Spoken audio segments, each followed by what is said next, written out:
बिस्मिल्लाहिर्रहमानिर्रहीम। अब हम देखेंगे वाटर को एज इकोलॉजिकल फैक्टर्स में हम सबसे पहले डिस्कस करेंगे प्रेसिपिटेशन कि पानी का एटमॉस्फेयर से अर्थ क्रस्ट की तरफ बरसना जो है यही क्या कहलाता है, प्रेसिपिटेशन कहलाता है। ये डिफरेंट तरह से हो सकती है कि पानी जो है वो एटमॉस्फेयर से, हवा में से जो है वो ज़मीन की तरफ आए। इसके डिफरेंट फॉर्म्स के अंदर ये ज़मीन की तरफ को आता है, वही जो है वो हमने यहाँ पे डिस्कस करनी है। रेन कि बारिश जो है ऐसे बरसती कि जब समुद्रों वगैरह से ऊपर जो हवाएं होती हैं वहाँ से वाटर की वेपोरेशन की वजह से वो सैचुरेटेड हो जाती हैं, उनमें वाटर वेपर जो है वो सैचुरेट हो जाते हैं। तो वो हवाएं जब फिर वहाँ से ब्लो करती हैं, चलती हुई दूसरे इलाकों की तरफ आती हैं, तो टेम्परेचर के कम होने की वजह से वो उन इलाकों में फिर वाटर के वेपर जो हैं वो कंडेंस हो के जो है वो ड्रॉप्स बनाते हैं। तो उन ड्रॉप्स का साइज़ जब 1 mm तक पहुँच जाता है तो वो फिर ज़मीन की तरफ बरसना शुरू कर देते हैं। इसी को हम क्या कहते हैं, रेन कहते हैं। तो ये जो रेन है ये बहुत इम्पोर्टेंट एक फैक्टर है वेजिटेशन के लिए। नवी वाटर अवेलेबिलिटी है प्लांट्स के लिए वो इंक्रीज़ कर जाती है। सॉइल के अंदर मॉइस्चर जो है उसको कायम रखने के लिए जो बारिशें हैं वो बहुत ज़्यादा ज़रूरी होती हैं। तो बारिश जो है वो एयर के अंदर जो वाटर वेपर्स होते हैं उनके कंडेंसेशन की वजह से जो है वो बरसती है। एक तो ये फॉर्म है किसकी, प्रेसिपिटेशन की, जो कि प्लांट के लिए बेनिफिशियल है। दूसरी है स्नो। स्नो जो है जब सैचुरेटेड एयर जो है जिसमें वाटर वेपर सैचुरेटेड हों तो वो जब ऐसे इलाकों की तरफ मूव करती हैं जहाँ पे टेम्परेचर जो है वो कम हो, हाई माउंटेन वगैरह जो हैं जहाँ पे टेम्परेचर कम होता है, तो वहाँ पे जो है वो वाटर के जो वेपर होते हैं वो कंडेंस होके जो है वो स्नो की फॉर्म में आ जाते हैं, फिर वो ज़मीन की तरफ जो है वो बरसते हैं। तो स्नो जो है वो इसकी वजह से ग्लेशियर्स वगैरह जो हैं वो बनते हैं जहाँ पे पहाड़ों के ऊपर, तो वो उनके पिघलने की वजह से फिर जो है वो पानी जो है वो दरियाओं वगैरह में आता है। वो बहुत सारे हमारे इलाकों की इरिगेशन में जो है वो इस्तेमाल होता है। तो स्नो जो है वो इस लिहाज से एक इम्पोर्टेंट फैक्टर है। लेकिन डायरेक्टली जो प्लांट उस रीजन में मौजूद होते हैं जहाँ पे स्नो फॉलिंग हो रही है, तो वहाँ पे फिर वह प्लांट को डैमेज कर सकते हैं। उनके लीफ के ऊपर, उनके स्टेम के ऊपर जो है वो वेट उनको बियर करना पड़ता है। उसकी वजह से, स्नो की वजह से ये प्लांट वगैरह जो है वो डैमेज हो सकते हैं। जो स्मॉल प्लांट होते हैं, सैपलिंग होती हैं छोटे, वो तो स्नो के अंदर जो है वो दब के मुकम्मल तौर पर जो है वो डेड हो जाते हैं। तीसरी फार्म जो है इसकी वो है हेल। हेल जो है हम कहते हैं ओले पड़ना। तो जब वाटर वेपर से सैचुरेटेड हवाएं किसी ऐसे इलाके में पहुंचती जहाँ पे टेम्परेचर एक्सट्रीमली लो हो, 0 डिग्री सेंटीग्रेड से भी लो हो, तो फिर वाटर वेपर जो है वो बहुत ज़्यादा कंडेंस हो के ओलों की शक्ल इख्तियार कर लेते हैं, हील की शक्ल इख्तियार कर लेते हैं। ये जब ज़मीन की तरफ को बरसते हैं तो फिर ये प्लांट के लिए डैमेजिंग इफेक्ट रखते हैं, क्योंकि ये प्लांट को मैकेनिकल इंजरीज जो हैं वो प्रोड्यूस करते हैं। इसके बाद है ड्यू। ड्यू जो है हम शबनम के कतरे कहते हैं कि जब अनसैचुरेटेड जो है एयर जो होती है वो किसी ऐसी सतह के साथ जो है वो टच करती है जो कि ठंडी हो, तो वहाँ से वो फिर ऐसी सतह के साथ जब टच करेगी तो फिर जो वेपर्स हैं एयर के अंदर वो उस सतह के ऊपर वाटर ड्रॉप की शक्ल में जो है वो आ जाते हैं उस सतह के ऊपर जो कि ठंडी होती है। तो इस फॉर्म को इस तरह जो है वो एटमॉस्फेयर से अर्थ क्रस्ट की तरफ आना, इसको हम क्या कहते हैं, ड्यू कहते हैं। तो सुबह सुबह जो हमें ग्राउंड्स वगैरह में जो कतरे मिलते हैं प्लांट की सतह के ऊपर, वो ड्यू ड्रॉप्स भी हो सकते हैं, और वो हो सकता है कि हार्डा थॉर्ड से निकला हुआ वाटर जो है वो भी हो सकता है। तो ये डिफरेंट फॉर्म्स थी किसकी, प्रेसिपिटेशन की। इसके बाद अब हम देखेंगे distribution of vegetation in relation to moisture.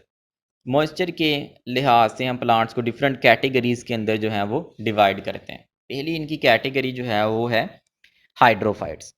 Hydrophytes जो हैं वो ऐसे प्लांट्स होते हैं जो कि वाटर लविंग है, पानी के अंदर जो है वो ग्रो करते हैं। इनको हम कहते हैं हाइड्रोफाइट्स। इनकी फर्दर 3 कैटेगरीज हैं, submerge, free floating and fixed floating.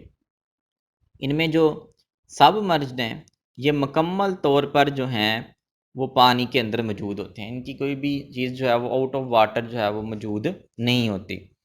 ये सॉइल के साथ एंकर भी कर सकते हैं, वहाँ पे फ्री फ्लोट भी कर सकते हैं, लेकिन ये मुकम्मल तौर पर पानी के अंदर डूबे हुए होते हैं। ऐसे प्लांट्स को हम क्या नाम देते हैं? Submerged hydrophytes. हाइड्रोफाइट्स क्या है? ऐसे प्लांट जो कि वाटर लविंग हो, पानी में जो है वो रह रहे हों, वो कहलाते हैं हाइड्रोफाइट्स। और उनकी एक कैटेगरी है सबमर्ज्ड हाइड्रोफाइट, जो कि मुकम्मल तौर पर पानी के अंदर डूबे होते हैं।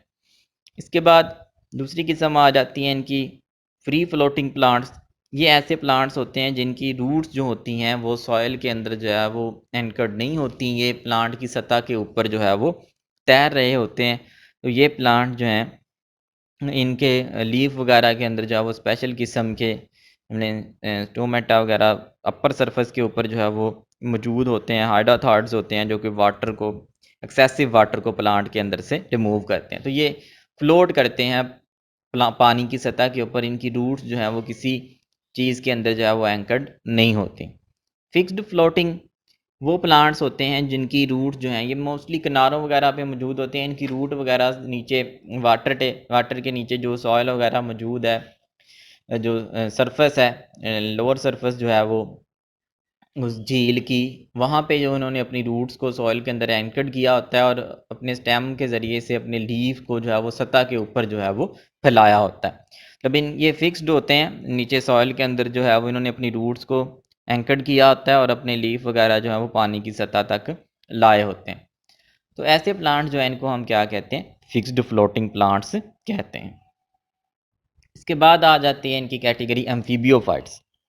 कभी हम वाटर लविंग प्लांट कहेंगे कि लेकिन ये मुकम्मल तौर पर पानी के अंदर जो है वो डूबे हुए नहीं होते। ये ऐसी जगहों पे रहते हैं जहाँ पे मॉइस्चर कंटेंट ज़्यादा हो और होते ये सॉइल में हैं, लेकिन ऐसी जगहों पे रहेंगे कि जहाँ पे मॉइस्चर कंटेंट जो है वो सॉइल में बहुत ज़्यादा हाई हो। ये ऐसी ये जो साइड्स होती हैं जैसे रिवर्स वगैरह की, लेक्स वगैरह की, इसी तरह पॉन्ड्स वगैरह की, इनके जो साइड्स होते हैं, इनके जो किनारे होते हैं, ये वहाँ पे जो है वो अपने आप को सर्वाइव करवाते हैं। तो एम्फीबियोफाइट्स जो हैं ये हाइड्रोफाइट्स से इस तरह डिफरेंट है कि हाइड्रोफाइट्स मुकम्मल तौर पर वाटर के अंदर होते हैं, लेकिन ये होते हैं सॉइल में हैं, लेकिन ऐसे सॉइल में जहाँ पे वाटर कंटेंट बहुत ज़्यादा हाई हो। थर्ड कैटेगरी आ जाती है मीज़ोफाइट्स की। मीज़ोफाइट ऐसे प्लांट्स होते हैं जो कि बहुत ज़्यादा हाई वाटर कंटेंट में और बहुत ज़्यादा लो वाटर कंटेंट के अंदर सर्वाइव नहीं कर सकते। इनको मॉडरेट सप्लाई ऑफ वाटर जो है वो नीडेड होती है। थोड़ी बहुत वाटर की कमी को और थोड़ी बहुत वाटर की ज़्यादती को बर्दाश्त कर सकते हैं, लेकिन ये ऐसी जगहों पे रहते हैं जहाँ पे वाटर की सप्लाई जो है वो कंटिन्यूस जो है वो रहे और एक स्पेसिफिक क्वांटिटी के अंदर जो है वाटर अवेलेबल हो सकता हो। मतलब बहुत ज़्यादा वाटर अवेलेबिलिटी भी इनको नुकसान पहुंचाती है और बहुत ज़्यादा जो है वाटर का लो हो जाना, वाटर का कम हो जाना सॉइल में से, वो भी इनको डैमेज कर सकता है। तो जो मॉडरेट सप्लाई ऑफ वाटर में अपने आप को सर्वाइव करवाते हैं वो कहलाते हैं मीज़ोफाइट्स। ये जो हमारे इलाके हैं, ये ज़मीनी इलाके, इनके अंदर जो प्लांट अपने आप को सर्वाइव करवा रहे हैं वो क्या कहलाते हैं? मीज़ोफाइट्स हैं। इसके बाद लास्ट कैटेगरी आती है प्लांट्स की, ज़ीरोफाइट्स, जो कि एक्सट्रीमली लो वाटर क्वांटिटी के अंदर जो है वो अपने आप को सर्वाइव करवाते हैं, वो कहलाते हैं ज़ीरोफाइट्स। इन्होंने अपने अंदर फिर बहुत ज़्यादा जो है वो अडाप्टेशन की हैं कि अपने आप को लो वाटर अवेबिलिटी के अंदर जो है वो अपने आप को क्या करवा लें? सर्वाइव करवा लें। पहले तो ये कि अपने लीव्स वगैरह को गिरा देते हैं ताकि वाटर जो है वो इवेपोरेट ना हो सके। अगर लीफ मौजूद भी हैं तो थिक लेदरी लीफ होते हैं जिनके ऊपर बहुत ज़्यादा मोटी जो है वो क्यूटिकल जो है ये लगा के रखते हैं और इनके अंदर स्टोमेटा जो है वो लोअर सरफेस पे होते हैं और डिप्रेशन में होते हैं। इनको हम कहते हैं संकन स्टोमेटा। मतलब लीफ की सतह के ऊपर एक डिप्रेशन पड़ता है, एक जो है वो जगह जो है वो अंदर की तरफ को धंसी होती है, वहाँ पे जाके जो है वो स्टोमेटा मौजूद होते हैं। और इनके जब कभी बारिशें हों तो फिर इनके स्टेम के अंदर ये कैपेबिलिटी होती है कि ये वाटर को बहुत ज़्यादा स्टोर कर लेता है। ऐसे स्टेम्स को हम कहते हैं सकुलेंट स्टेम। तो ये ऐसे प्लांट्स हैं जो सहरा वगैरह में अपने आप को सर्वाइव करवाते हैं, इनको हम क्या कहते हैं? ज़ीरोफाइट्स। और ये एक्सट्रीमली लो वाटर अवेलेबिलिटी के अंदर अपने आप को सर्वाइव करवा सकते हैं। इसके साथ ही हमारा ये लेक्चर जो है वो ख़त्म होता है। Thank you.